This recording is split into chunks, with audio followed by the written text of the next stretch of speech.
Sus dedos aún recordaban la suavidad de la seda de los vestidos franceses, el aroma apenas perceptible de una cascada de lavanda tras la ventana del Louvre, el susurro delicado de las doncellas que peinaban su cabello.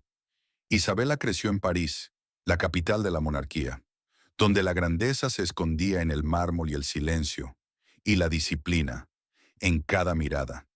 Era hija de Felipe IV, apodado el Hermoso, y vivía como en un espejo. Todo brillaba, todo distorsionaba. Le enseñaron a callar con dignidad, a mirar de frente cuando los hombres discutían el destino del mundo, y a sonreír, incluso cuando esos mismos hombres decidían el suyo. Cuando en 1308 su padre le anunció que sería esposa del rey de Inglaterra, no sollozó ni lloró, solo asintió. Tenía 12 años. Londres la recibió con grandeza y con sombra. Caminaba sobre alfombras bordadas en oro, sus dedos rozaban la plata y los zafiros, pero sus ojos, regios y severos, atrapaban miradas que se escondían entre las penumbras. La corte inglesa olía a humedad y conspiración. Todo era demasiado callado. Isabela comprendió pronto que el glamour no era más que una máscara del vacío. Eduardo II, su esposo, no era frío por falta de ternura, sino porque la reservaba para otro. Piers Gaveston, un nombre que corría por labios cortesanos como una hoja afilada sobre cristal. No era solo un favorito, era el elegido, el íntimo sin reservas, cuya presencia no dejaba espacio para el deber conyugal. En él, Eduardo II encontraba lo que no buscaba en su esposa, sino en alguien más cercano que el estatus o el género. La reina francesa comprendió rápidamente que su lugar en la corte era meramente ceremonial, porque el corazón del rey, si acaso latía con deseo, lo hacía en una dirección donde no había ni faldas de seda ni muñecas delicadas.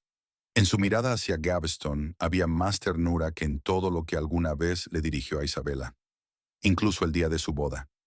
Y si en Europa aún se pretendía que era casualidad, en Londres hacía mucho que se había abandonado esa farsa. Cuando los varones ejecutaron a Gaveston, sin su complicidad, sin su intervención, aunque no sin su tácito consentimiento, Isabela esperó que el vacío entre ella y el rey se llenara al fin con algo, aunque fuera respeto silencioso. Pero el silencio que siguió a la muerte del favorito fue apenas la calma antes de algo más oscuro. En lugar de un hombre que la mantenía en la sombra, llegó otro, más cruel, más refinado en la humillación, con la paciencia depredadora de quien no solo odia, sino que disfruta estéticamente de hacerlo. Hugh de Spencer, el nuevo favorito, consejero, vigilante, opresor, era una sombra que crecía cada día, hasta cubrir todo lo que aún le quedaba a Isabela. Su vida en Inglaterra se convirtió poco a poco en una puesta en escena donde ella no era actriz, sino decorado silencioso. No era esposa, ni amada, ni reina. Era apenas una presencia, un deber, un símbolo. Pero incluso los símbolos tienen un límite para la humillación. Despenser, usando su cercanía al rey, empezó a desplazar a Isabela metódicamente de todo, de la corte, de los consejos, de las conversaciones, de su propia dignidad. Le confiscaron tierras, golpearon a sus sirvientes ante la mirada de otros criados, interceptaban sus cartas, registraban sus aposentos, incluso las conversaciones en capillas, incluso las palabras dichas bajo las mantas, regresaban convertidas en castigo, porque los espías como ratas vivían en los muros.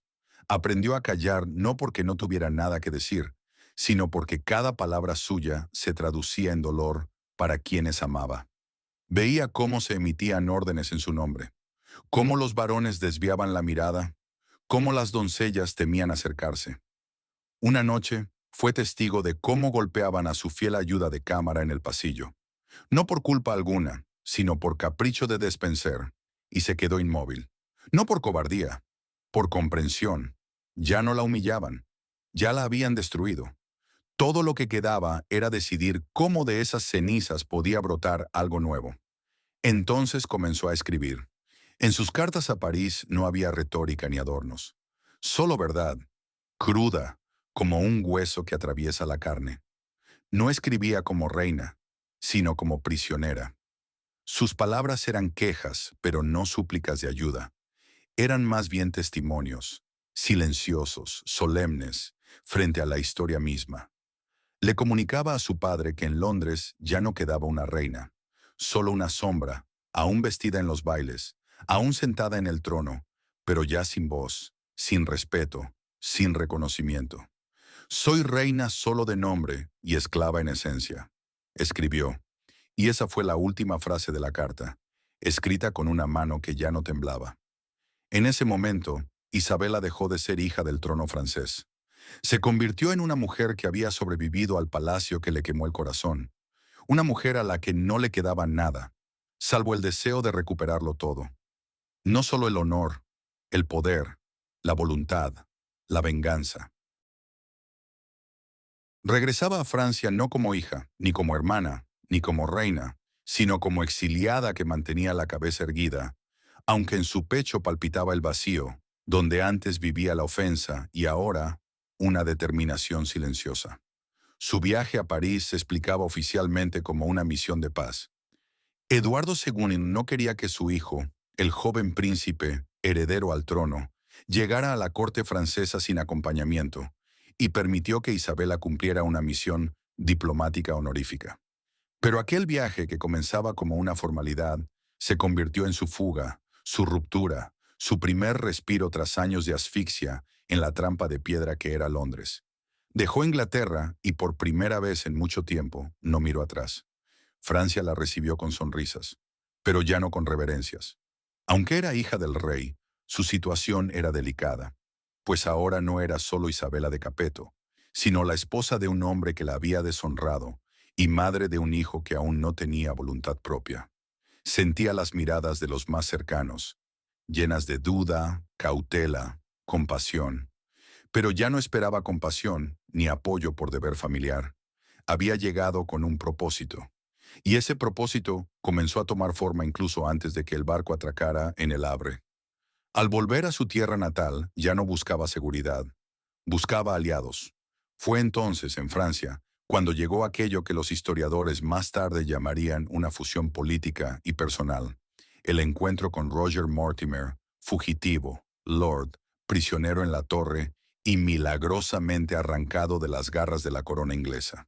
Ya era una leyenda, un varón rebelde que se había enfrentado a Despenser, que decía lo que otros solo se atrevían a susurrar. Isabela sabía de él incluso en Londres. Su nombre se mencionaba con rabia o temor, lo cual ya era una recomendación. Su encuentro no fue casualidad, sino un acto político que pronto superó los márgenes de la estrategia. Entre ellos no brotó un sentimiento súbito, sino una simpatía lenta, tensa, tallada en hielo y hierro, entre dos personas unidas no por ternura, sino por el agotamiento compartido de la impotencia. Isabela no jugaba al amor. No era una doncella ingenua en busca de calor. Eligió a Mortimer no solo porque era fuerte, inteligente, temerario. En él veía una mano capaz de alzar la espada, no por ella, sino junto a ella.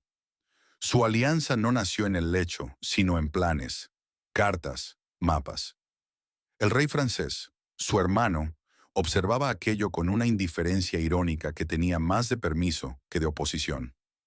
Reunían un ejército en las sombras, buscaban aliados en Flandes, compraban espadas, pagaban silencios, escribían cartas cuyos primeros renglones ya ardían, no como súplicas, sino como advertencias.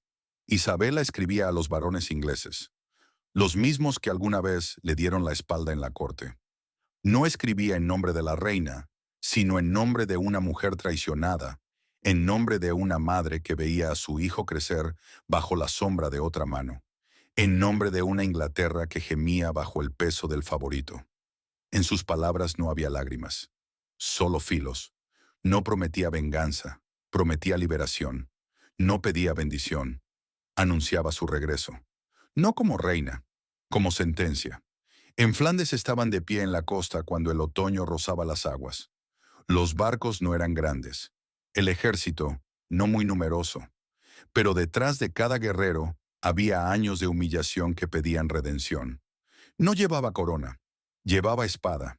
Y cuando desembarcaron en la costa inglesa en otoño de 1326, Isabela no pronunció discurso solemne alguno, pero su mirada, lanzada hacia la tierra que ya no temía, fue en sí misma una proclamación. La noticia de su regreso se extendió más rápido que los mensajeros. En el pueblo, inquietud; en la corte, pánico; en el corazón del rey, ira y miedo. Los varones que el día anterior aún se inclinaban ante Eduardo empezaron a cambiar de bando. No por lealtad, sino por cálculo frío. Sabían que la sombra de Isabela ya se había vuelto silueta. Y donde antes iba una reina, ahora marchaba un ejército. El rey huía, y una Inglaterra que durante 18 años había guardado silencio, por primera vez susurraba su nombre no como una sombra, sino como un porvenir. Eduardo II huía, no como un monarca que abandona temporalmente el campo de batalla, ni como un estratega que elige una posición más ventajosa, sino como un perseguido, con la garganta inflamada por el miedo, las manos vacías y el sabor de la derrota que ningún vino podía lavar. Eduardo II, junto con Hugh Despenser, su último favorito, su último aliado y su última condena, se dirigía hacia el oeste, retrocediendo cada vez más, hacia tierras donde aún persistía cierta lealtad o al menos indiferencia. Su camino atravesaba aldeas arrasadas, donde la gente ya no bajaba la mirada, sino que lo observaba con una fría curiosidad. Isabela no lo perseguía con caballos, lo perseguía con el pueblo. Cuando la reina desembarcó con Mortimer y un pequeño ejército, muchos esperaban una campaña breve y sangrienta, en la que su inferioridad numérica sería aplastada por el esplendor armado del trono inglés. Pero desde los primeros días quedó claro que esa guerra no la librarían los ejércitos, sino el miedo y el cansancio, dos aliados fieles de Isabela. Su ejército crecía cada día no porque ella pagara más, sino porque surgía una esperanza que durante años había ardido tenuemente bajo las cenizas. Varones, condes, caballeros comunes, incluso magistrados municipales, todos aquellos que alguna vez observaron en silencio los abusos de Despenser, ahora veían la oportunidad de recuperar honor, tierras, orden. Juraban lealtad a Isabela no como reina, sino como el último rostro donde aún brillaba algo de calor humano. Mientras ella avanzaba por el país, Eduardo II se escondía. Su lealtad hacia Despenser ya no parecía una obstinación romántica. Ahora era una debilidad que se extendía como la podredumbre. Se dirigieron a Gales, esperando encontrar allí refugio, donde aún pudiera haber vestigios de apoyo.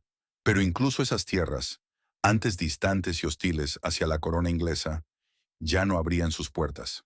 El sistema postal colapsó, los caminos se volvieron trampas, los traidores surgían entre sus propios hombres. La persecución duró semanas, y cuanto más huían Eduardo y su favorito, menos les quedaba. Ni de hombres, ni de dignidad. Isabela no tenía prisa. Sus tropas se diseminaban por el país como depredadores en el bosque. No exigía al rey vivo, solo su caída. Y esta llegó en los pantanos de Gales, cuando una de las compañías leales capturó a Despenser. No hubo juicio, no hubo compasión. Su culpa ante el país y el pueblo había dejado huellas demasiado profundas como para contentarse con formalidades. La sentencia debía convertirse en advertencia. Su final no fue un acto de justicia, sino una línea divisoria, tras la cual el silencio ya no era una elección, sino un deber. Fue llevado a su ejecución no como culpable, sino como símbolo, y ese castigo marcó el comienzo de una nueva era. Lo que ocurrió ante los ojos de la ciudad no necesitaba descripción, bastaba con la comprensión silenciosa. Nadie gritó. La gente miró en silencio, como se observa un incendio en una casa que ya no se puede salvar. Al rey lo arrestaron sin batalla. Estaba exhausto, hambriento, desorientado. En sus ojos aún brillaba algo de orgullo, pero se sostenía en la costumbre, no en la fuerza. Lo sacaron de Gales. Lo encerraron en castillos húmedos, donde la piedra era más fría que su aliento, y las noches más largas que sus pensamientos. Isabela no alzó la mano, no pronunció sentencia. Solo permitió que la historia hiciera lo suyo. Ya no era solo una mujer que se había rebelado contra su esposo. Se había convertido en regente, gobernante en nombre de su hijo, el joven Eduardo, heredero en quien Inglaterra quería ver esperanza, y Isabela, retribución. Oficialmente no gobernaba. Formalmente el poder pertenecía a su hijo. Pero todos sabían, las órdenes las firmaba ella, las decisiones las tomaba Mortimer, y la sombra del sello real era apenas un adorno sobre documentos que ya estaban rubricados por la historia. El poder ya no llevaba corona. El poder vestía capa oscura y se apoyaba en un silencio afilado que enfriaba la sala del trono. En el silencio de la noche, entre papeles, hogueras y puertas cerradas, Mortimer pronunció un día lo que hacía tiempo pendía entre ellos. Una idea que parecía prohibida, pero que cada día se hacía más evidente. Mientras el rey viviera, ellos serían sombras, sus órdenes, apenas susurros, su poder, una ilusión. Para hacer desaparecer el fantasma, había que apagar la fuente de luz, y la oscuridad debía ser total, sin restos, sin cuerpo, sin cicatriz. El invierno llegó frío y silencioso, como una investigación después del veredicto. El castillo de Berkeley, con sus muros grises, sus suelos húmedos, sus estrechas ventanas que no dejaban entrar nada salvo el dolor, se convirtió en el último refugio de un hombre que hasta hacía poco era llamado rey. Eduardo II ya no parecía ni monarca ni hombre. En su cuerpo, desgastado por el hambre, el insomnio y las noches de piedra mojada, solo quedaba una cáscara agotada que día tras día se deshacía en fragmentos de su antiguo yo. Le arrebataron incluso la ilusión del honor. No le permitían hablar con los guardias. No recibía comida caliente. No podía rezar, escribir ni respirar en paz. Los sirvientes asignados a su torre no eran personas, sino sombras. No decían sus nombres, no hacían reverencias, no miraban a los ojos. Traían agua fría y vigilaban, porque había una orden: no dejarle descanso, no permitir que olvidara que la libertad lo había abandonado para siempre. Isabela no lo visitaba, no escribía, no preguntaba por él, no lo nombraba en voz alta. Pero lo sabía todo. Sabía cuántas horas no dormía, cuántos pasos daba de la pared a la puerta, qué oraciones repetía por las noches, cuando creía que nadie lo escuchaba. Sabía cómo olía su prisión y cómo el silencio de su celda se parecía al que ella misma había llevado dentro durante años. Su venganza no era ira, era memoria. No deseaba dolor, deseaba equilibrio. Pero el equilibrio no llega hasta que desaparece hasta la última sombra. Mortimer estaba a su lado, siempre callado, siempre cauteloso, pero en sus ojos ardía la inevitabilidad. El poder que ambos sostenían en las manos se volvía más pesado cada día, porque junto a él aún vivía Eduardo, humillado, pero aún rey por título, aún una idea que podía crecer del susurro a la rebelión. En la oscuridad de los consejos y los salones medio vacíos, se dijo lo que ya no podía retirarse. En la penumbra se decidió lo que no requería pruebas: eliminar, de forma que no quedara nada, salvo silencio en la memoria. La preparación no necesitó grandes reuniones ni órdenes firmadas. Se fraguó en miradas, en asentimientos, en consensos no expresados entre quienes no querían volver al pasado. La tarea fue confiada a discretos y sin nombre. Los que debían ejecutar no llevaban escudos, no preguntaban, no dudaban, no conocían al rey, solo conocían el objetivo y el método. La noche no tenía estrellas, ahogada por la nieve, donde incluso los gritos de las lechuzas se congelaban. En su celda no había fuego, solo el vaho del aliento flotaba en el aire. No dormía, hacía mucho que no dormía, sus ojos abiertos, como si vieran lo que aún no había sucedido. Cuando entraron, no gritó. Tal vez ni siquiera se sorprendió. El método estaba meticulosamente pensado, cruel y discreto, no dejaba huella en el cuerpo ni prueba en la historia.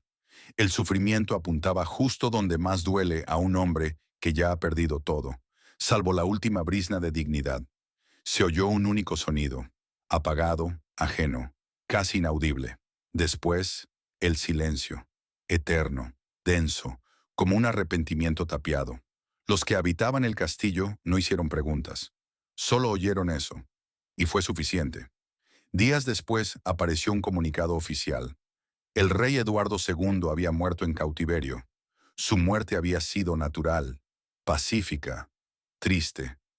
La iglesia rezó, los varones inclinaron la cabeza, el pueblo escuchó y no creyó, porque Inglaterra hacía tiempo que había aprendido a oír no solo lo que se decía, sino lo que se callaba. El viento esparcía palabras ausentes del pergamino, hierro al rojo vivo, celda nocturna, una sola palabra, una vida, un silencio. E Isabela, que una vez escribió desde París sobre su destino de esclava, ahora se sentaba en Londres, en un palacio iluminado por antorchas, bajo el peso de una corona que ya no oprimía, sino que pertenecía. Pero en la luz de esas antorchas surgían nuevas sombras, porque el mal, incluso si desaparece de la carne, nunca desaparece de las miradas, y lo que fue hecho no se borra, solo espera. Ella lo sabía, esto aún no era el final, pero la venganza ya estaba completa, y ahora comenzaba otra historia, la historia del poder, la historia del miedo. Después del invierno que se tragó al rey, Londres contuvo el aliento. En los salones de Westminster volvieron a sonar las ceremonias, y las voces de los consejeros retomaron su antiguo ritmo, pero ahora sonaban distintas, con menos seguridad, menos ímpetu, menos libertad. Porque todos sabían, desde ahora, las decisiones las tomaba una mujer que había atravesado la humillación, la traición y el fuego. Isabela ya no se escondía en las sombras de la voluntad ajena. Ya no esperaba permiso, ya no pedía consejo. Se sentaba en la cima del mismo trono que una vez la apretaba como una jaula, y su mirada, dirigida a los varones, ya no pedía compasión, ni llamaba a la ayuda. Exigía sumisión silenciosa. Su hijo, Eduardo, aún no alcanzaba la mayoría de edad, pero ya se alzaba como una figura que recordaba el esqueleto de acero de un nuevo tiempo. Él era el rey oficial, pero cada orden pasaba por las manos de Mortimer, cada sello, por el visto bueno de Isabela. Y aunque las monedas llevaban grabado el nombre del joven monarca, el poder habitaba en los despachos donde ella se sentaba en silencio, con una mirada que no permitía objeciones. Después de tantos años en una jaula dorada, había aprendido a sostener la llave, y no pensaba soltarla. En los primeros meses de su gobierno, Inglaterra osciló entre la gratitud y la tensión. Algunos la veían como libertadora, la mujer que había derrocado el yugo del despotismo. Pero esas voces poco a poco se apagaron, reemplazadas por otras, más desconfiadas, más prudentes, cargadas de temor ante una mujer capaz no solo de desafiar a un rey, sino de borrarlo de la faz de la tierra. Su alianza con Mortimer, que alguna vez pareció una necesidad política, se volvió fuente de irritación y rabia, porque él ya no se ocultaba detrás de ella, se sentaba a su lado, emitía órdenes, negociaba en nombre de la corona, humillaba a quienes no hacía tanto ostentaban el poder. Su arrogancia era como una grieta en el espejo, al principio casi invisible, pero que con el tiempo se expandía, quebrando la ilusión del equilibrio. Eduardo, que desde niño había visto a su madre sufrir, ahora la veía mandar, y al principio eso parecía justo. Pero luego vino otra sensación, la comprensión de que él, hijo del rey, ya no tenía derecho ni a una palabra sin permiso. Sus pensamientos, sus actos, incluso sus guardias, todo estaba bajo el ojo de una madre que ya no reconocía. Se había vuelto poderosa, no por orgullo, sino por dolor, pero para él eso ya no importaba, porque junto a ella siempre estaba Mortimer, un hombre ajeno que hablaba en nombre de la corona, pero sin sangre real. Lo que el pueblo aún susurraba, él ya lo pensaba en voz alta. En 1330, cuando Londres aún no despertaba del rocío nocturno, hombres armados irrumpieron en las habitaciones de Mortimer. No fue una revuelta ni un atentado, fue una decisión. Eduardo III, ya no un muchacho, sino un joven gobernante, irrumpió sin previo aviso. No lo detuvieron puertas, ni guardias, ni barreras. Arrestaron a Mortimer en su cama, entre papeles y sellos personales que unas horas antes dictaban el destino del reino.